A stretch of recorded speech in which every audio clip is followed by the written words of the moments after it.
Jadi untuk aljabar matriks kali ini kita akan membahas mengenai ruang vektorial. Tetapi sebelum masuk ke ruang vektorialnya sendiri, aku mau membahas sedikit dulu tentang vektor di bidang. Jadi kalau biasanya vektor di bidang itu kan tandanya vektornya berada di ruangan berdimensi 2 atau di R2. Nah, jadi untuk review sedikit tentang vektor di bidang itu, misalkan aku ada 2 titik, yaitu A sama B. Ini A yang letaknya di 0,0, terus ini B yang letaknya di 2,5. Terus kalau aku mau tahu AB, vektor dari AB itu, tandanya kan aku tinggal bikin B1 kurang A1, B2 kurang A2. Jadi nanti hasilnya itu adalah 2,5. Nah, kalau aku mau tahu panjang dari vektor AB, atau biasanya kalau panjang sebuah vektor itu disebut sebagai norm, yang bisa ditulis sebagai ini, atau kayak gini.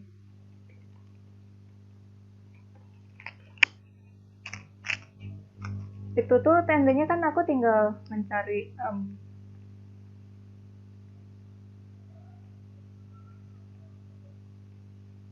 A1 kurang B1 kuadrat ditambah dengan A2 kurang B2 kuadrat.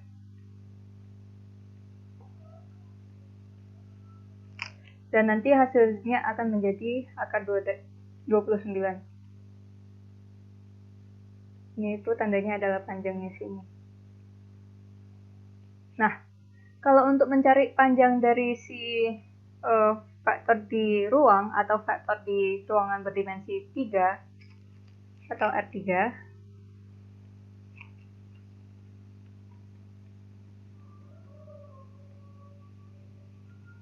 itu kita bisa menggunakan ini. Jadi dia sebenarnya sama aja, cuman karena dia berdimensi 3, jadi ada tambah 1 seperti ini. Nah, hal ini juga berlaku untuk R4, R5, dan seterusnya sampai dengan Rn. Nah, Rn ini maksudnya itu adalah ruangan N. Ruangan N.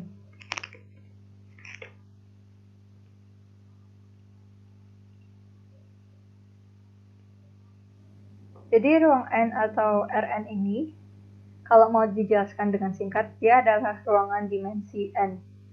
Jadi kayak contoh kalau bidang itu kan ruangan berdimensi 2. Jadi biasa ditulis sebagai R2. Nah, jadi di dalam ruang N ini, dia itu berlaku 2 operasi, yaitu operasi penjumlahan sama perkalian skalar.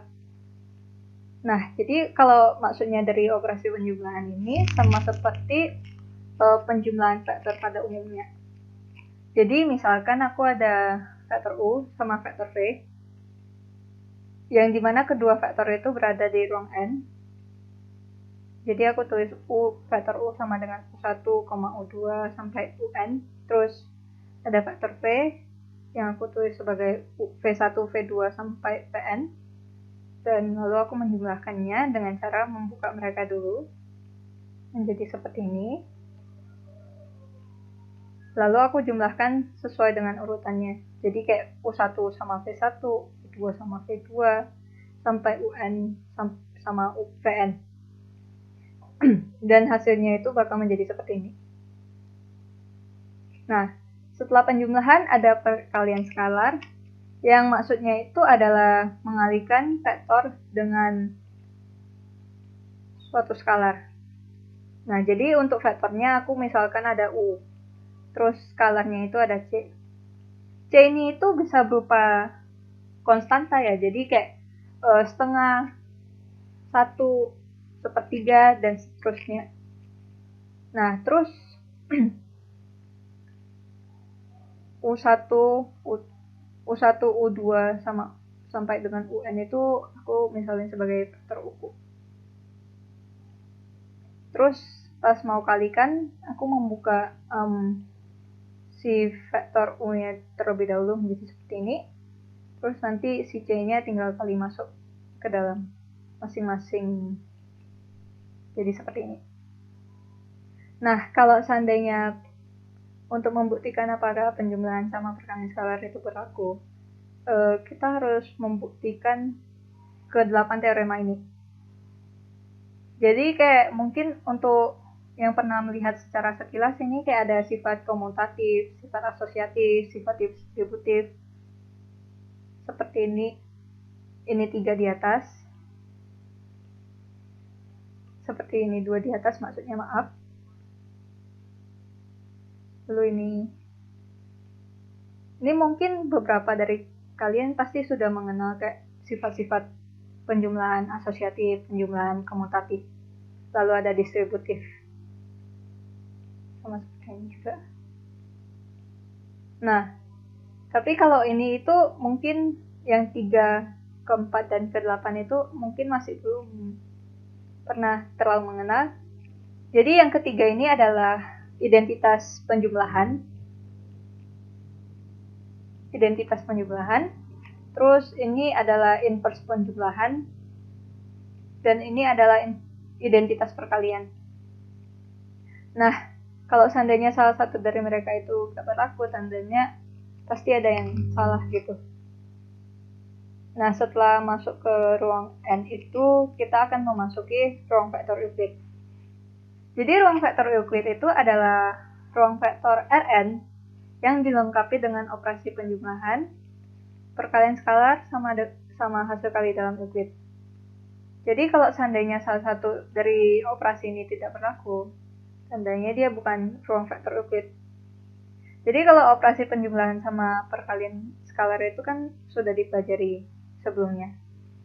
Nah, sekarang kita akan membahas hasil kali dalam Euclid.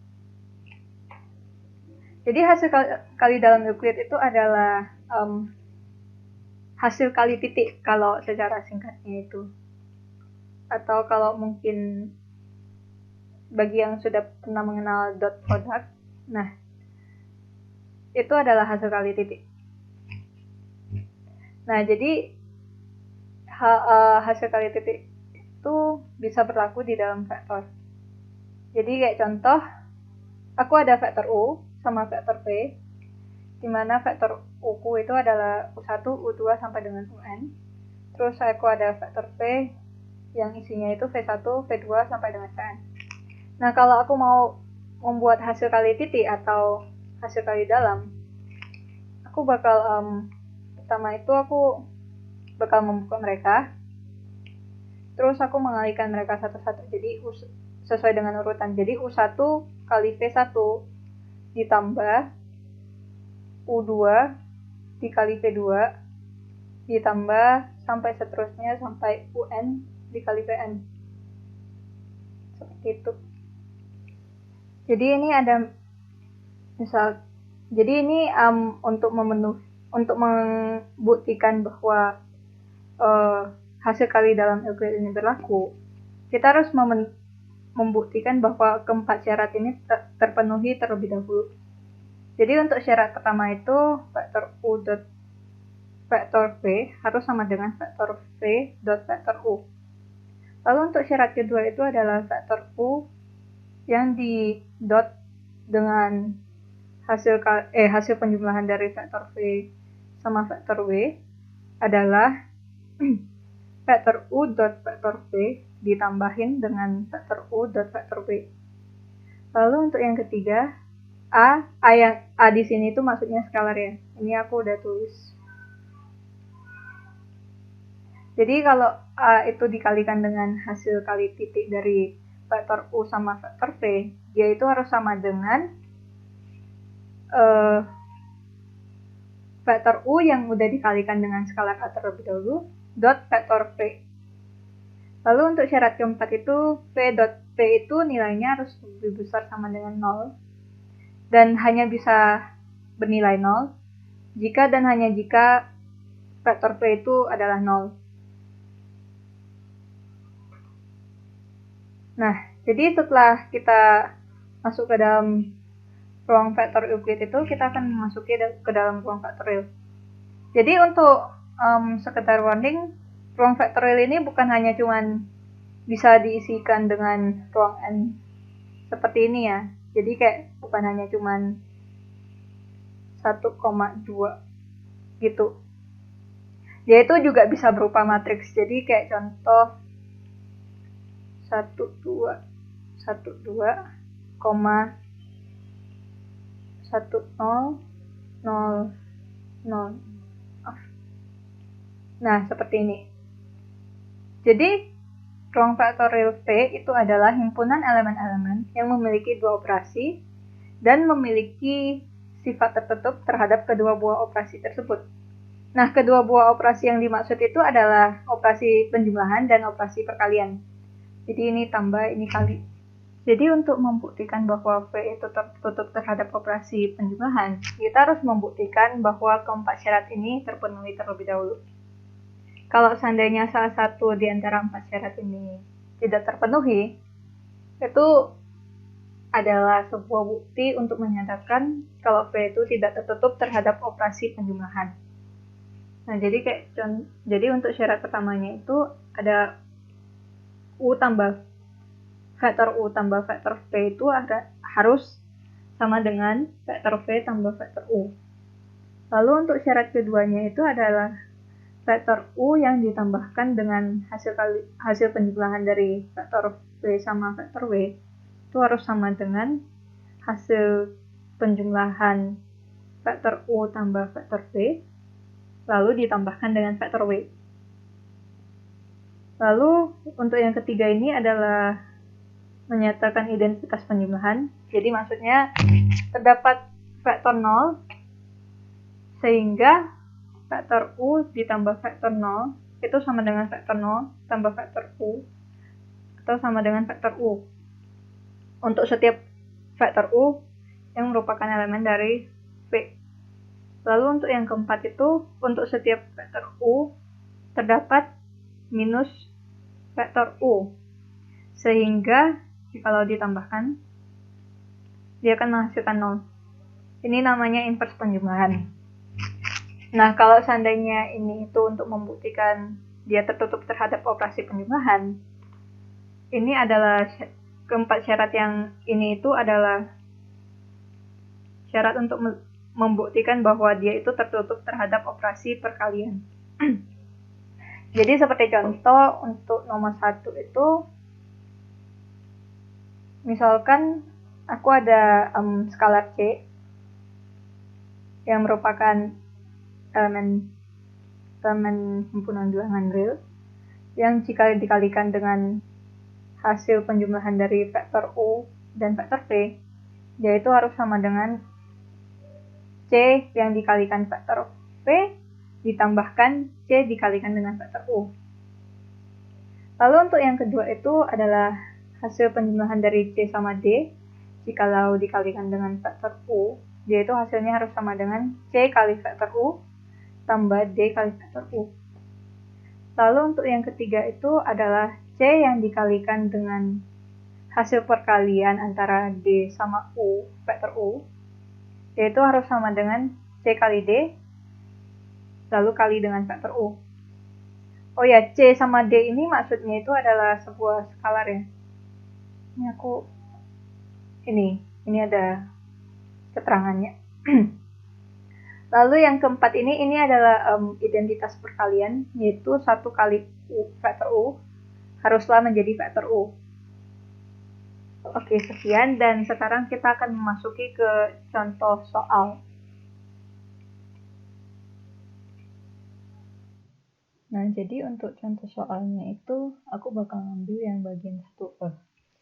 Nah, kalau untuk nomor 1 itu kan dia bilang kalau V itu adalah set dari pasangan terurut bilangan real yang memiliki operasi penjumlahan dan perkalian skalar seperti ini.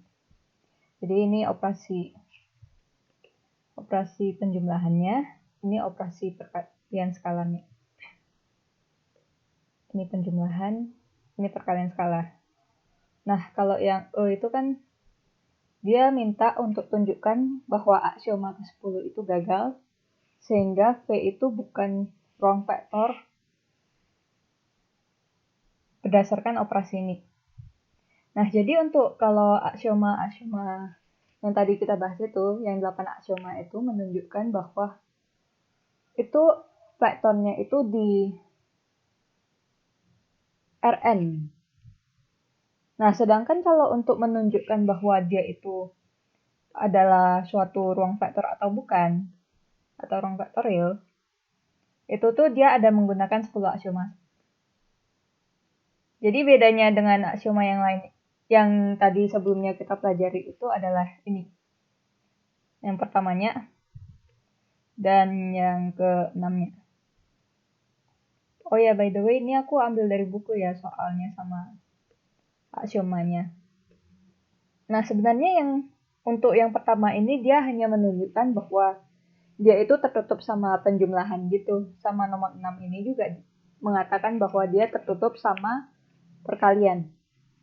Maksudnya dari tertutup itu adalah kalau seandainya kita menjumlahkan sesuatu, hasil dari penjumlahan itu tuh harus masih tetap berada di ruangan si V ini. Jadi kayak contoh, 1 sama 2 itu kan adalah bilangan real kan. Nah, kalau aku jumlahin mereka berdua, itu kan aku dapat 3. Dan 3 itu masih berada di bilangan real gitu kan. Nah, itu maksudnya dari tertutup. Kalau untuk perkalian juga sama. Jadi dia kayak 1 kali 2 itu kan tetap 2. Dan 2 itu merupakan bagian dari bilangan real. Makanya dia dibilang itu tertutup. Nah, jadi untuk sekarang itu kita diminta untuk buktikan kalau aksioma ke-10-nya ini gagal dipenuhi, yaitu 1 kali vektor U-nya itu sama dengan vektor U. Nah, kalau seandainya salah satu dari aksioma ini udah gagal terpenuhi, kan tandanya itu udah cukup gitu untuk menunjukkan kalau si V ini bukan ruang vektor. Jadi ayo kita ke sini saja. Jadi pertama-tama yang dilakukan itu kita mau mengambil vektor U atau memilih vektor U yang isinya itu adalah U1, U2 dan vektor U ini berada di dalam si V. Dan kalau kita kalikan seperti ini, sesuai dengan definisi operasi perkalian mereka, tandanya kan awalnya kan ada 0. Lalu untuk di sampingnya itu ada KU2. Jadi kalau dikalikan nanti hasilnya jadi bakal seperti ini. Nah, kan ini tuh udah jelas kalau seandainya ini hasilnya itu nggak sama dengan U1, U2 kan. Sehingga ini itu tidak memenuhi aksioma ke-10 ini. Makanya bisa dikatakan secara langsung kalau V itu bukan ruang vektor. Seperti itu. Nah, kalau untuk penulisan pembuktian itu harus jelas ya, jadi nggak boleh langsung kotret kayak gini. Kalau biasa kotret gini itu bisa dibilang cuman kotretan dan salah. Jadi kayak untuk penulisan pembuktiannya itu kayak contoh kalau mau nunjukin dia itu vektorial atau enggak, kalau Anda mau membuktikan bahwa dia itu beneran vektorial, itu harus kayak akan ditunjukkan ini. Terus habis itu kalian mau ngapain itu harus ditulis juga. Kayak kalian mau mengambil apa, kalian mau pilih apa, kayak gitu itu harus jelas. Sama jangan lupa bikin kesimpulannya seperti ini. Oke, lanjut ke nomor 2. Apakah V merupakan ruang vektorial? Nah, jadi kan kita lihat kalau V itu hanya memiliki matriks yang isinya 100. Jadi sekarang kalau kita mau mengalihkan dia sama bilangan real apapun, dia kan pasti udah merupakan bukti yang cukup kuat kan untuk menunjukkan bahwa si V ini bukan ruang vektorial. Karena sesuai dengan aksioma ini, yang nomor 6, aksioma ke-6, jika K itu adalah sebuah skalar dan vektor U adalah objek apapun di V, maka KU itu harus di dalam V. Nah, jadi kan kalau seandainya kita kali kayak contohnya sama 2, dia itu kan hasilnya bakal jadi 200. Dan itu merupakan bukti yang cukup kuat karena 200 itu nggak ada di dalam si P. Sehingga aku pilih suatu konstanta, aku ambil 5 misalkan. Terus aku kalikan sama objek yang ada di dalam P, yaitu 100, dan dapat hasilnya seperti ini. Nah, karena 500 ini nggak ada di dalam P, maka kita bisa bilang kalau P itu nggak tertutup terhadap operasi perkaliannya gitu kan. Sehingga si P ini bukan ruang faktorial. Nah, kalau untuk soal latihannya itu aku rasa aku bakal mengambil dari ini. Yang ini 1D yang disuruh nunjukin aksioma 789-nya itu terpenuhi di soal nomor 1 tadi. Sama yang ini, nomor 7. Nah, ini 2 itu soalnya aku ngambil dari buku. Jadi kalau kalian bisa kerjain sendiri tanpa lihat jawaban dulu atau gimana itu ya lebih bagus sih, biar kalian juga bisa belajar ngerakai kata-katanya gitu. Jadi biar gak kagok. Jadi untuk jawabannya nanti sama caranya aku bakal masukin di link yang ada di description box. Dan sekian, terima kasih.